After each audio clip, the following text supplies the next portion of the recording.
좋은 아침입니다. 오늘은 2월 25일 수요일입니다. 즐겁고 감사한 하루 되시기 바랍니다. 이제 본문의 상황, 요한복음 8장에 나오는 음행하다가 잡혀온 여인이 용서받는 그 내용의 말씀을 오늘 볼 텐데요.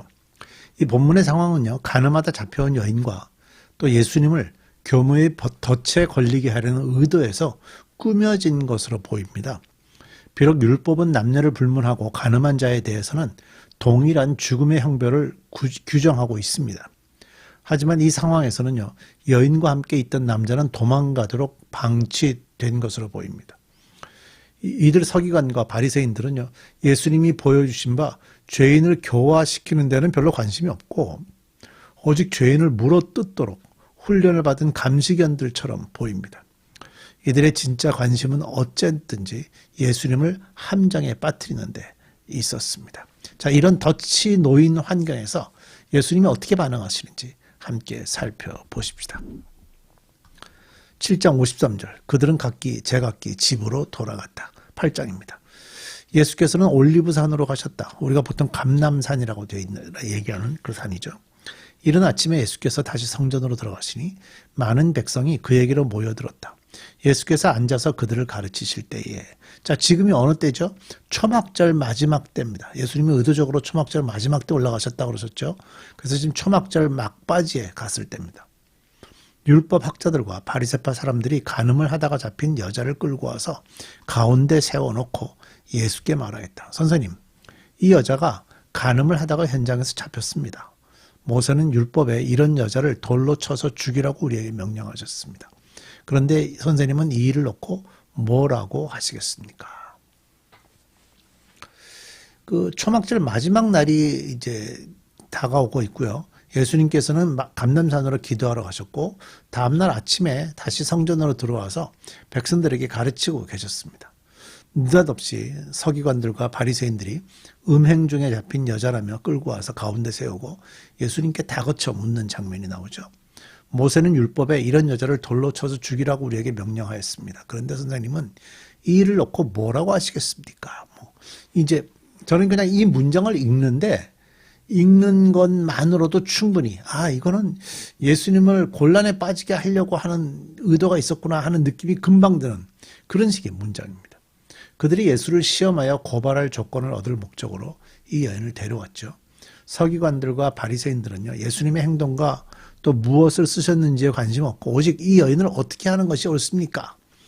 라고 묻는 데 집중하고 있어요. 다그쳐 묻는 서기관과 바리새인들에게 예수님은 아무 말씀도 하지 아니하시고 몸을 굽혀 손가락으로 땅에 무엇을 쓰셨습니다. 우리 이 장면을 함께 살펴볼까요? 6절입니다. 그들이 이렇게 말한 것은 예수를 시험하여 보고 고소할 구실을 찾으려는 것이다. 그러나 예수께서는 몸을 굽혀서 손가락으로 땅에 무엇인가를 쓰셨다. 여기에 대해서 다양한 의견들이 있습니다. 그들이 다그쳐 물으니 예수께서 몸을 일으켜 그들에게 말씀하셨다.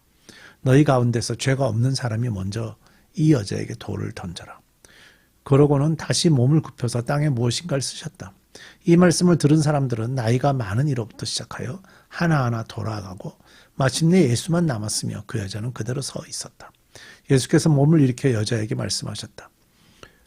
여자여, 사람들은 어디에 있느냐? 너를 정죄한 사람이 하나도 없느냐? 여자가 대답하였다. 주님, 한 사람도 없습니다. 예수께서 말씀하셨다. 나도 너를 정죄하지 않는다. 가서 이제부터 다시는 죄를 짓지 말라. 예수님이 이제 땅에 무엇을 쓰셨는지는 알지 못하지만 추측을 해보면 그 다음 말씀, 너희 가운데서 죄가 없는 사람이 먼저 이 여자를 돌로 쳐라 라는 그 말씀에 근거해서 좀 추측을 해본다면 악인과 연합하여 모함하는 증인이 되지 말라. 출애굽기 말씀이 있고요. 거짓 일을 멀리하라 하는 출애굽기 말씀이 또 있거든요.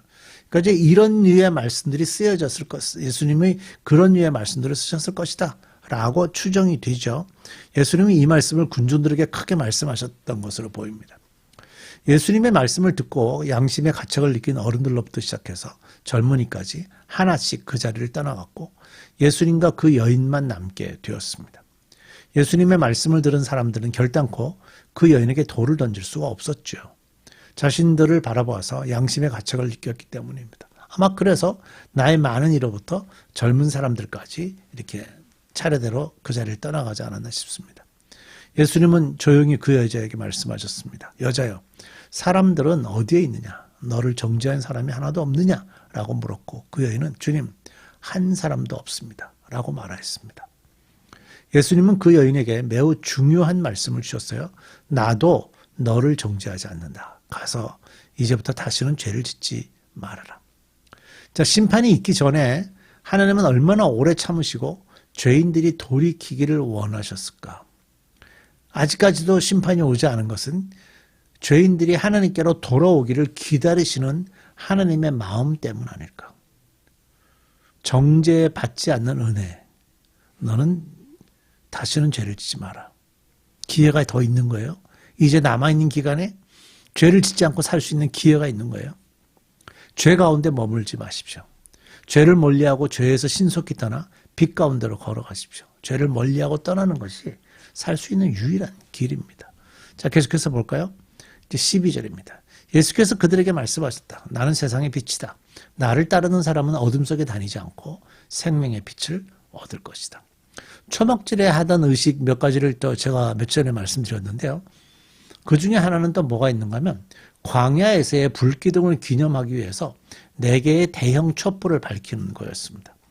이 촛불들은요, 예루살렘 온 거리를 비춘다고 말할 정도로 밝은 빛을 내었다라는 기록이 있거든요. 하지만 그 빛이 초막절이 시작되는 초기 단계에는 굉장히 밝았는데요. 이제 초막절기가 거의 끝나가는 마지막 때는 촛불이 거의 빛을 내지 못했다고 합니다.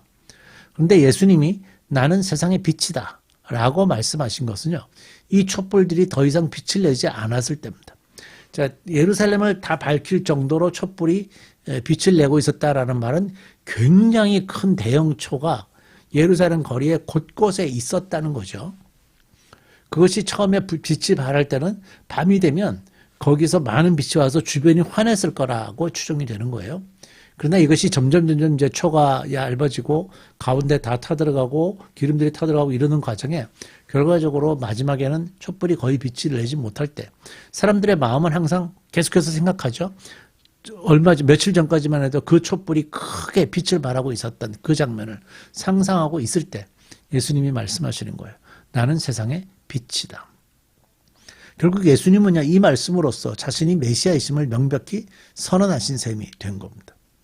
유대인들도 예수님이 그런 의도로 말씀하셨다는 걸 잘 알았습니다. 왜냐하면 유대인들을 가르쳤던 그 랍비들이요, 메시아의 이름은 빛이다 라고 늘 가르쳐 왔기 때문에 그들은 이 메시지를 알고 있어요.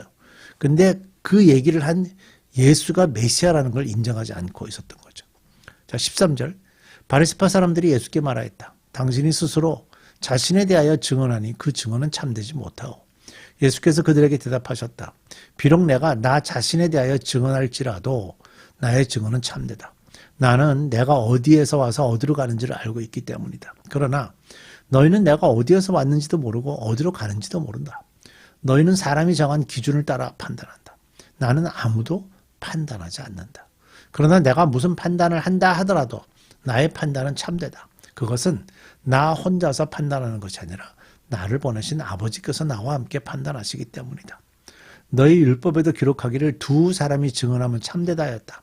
내가 나 자신에 대하여 증언하고 나를 보내신 아버지께서도 내게 대하여 증언하여 주신다.